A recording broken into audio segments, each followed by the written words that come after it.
Mein Ego ist ein Aspekt von mir, das auf den Illusionen der physischen körperlichen Vergesslichkeit beim Eintritt in diese Erfahrungsebene geboren wird, aufgebaut auf die erste Illusion des Alleineseins, Getrenntsein, des Weiteren auf die dogmatischen, dualistischen Normen meines Erlebnisumfeldes.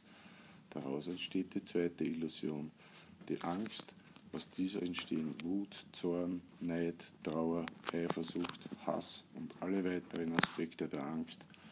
Unser Ursprung, die Seele, ist grenzenlose Liebe, sein eigenes Ego zurückzuführen aus der Unwissenheit, Angst, Alleinesein, Getrenntheit hinein ins das Wissen des Ursprungs, der Seele, das Ego transformieren und integrieren, denn er ist ein Aspekt meines Geistes, Seele. Um hier zu sein, brauche ich das Ego und den Verstand. Diese unsere Aspekte zu vereinen mit dem Geist ist mein Bestreben, mein Weg zur Wahrheit.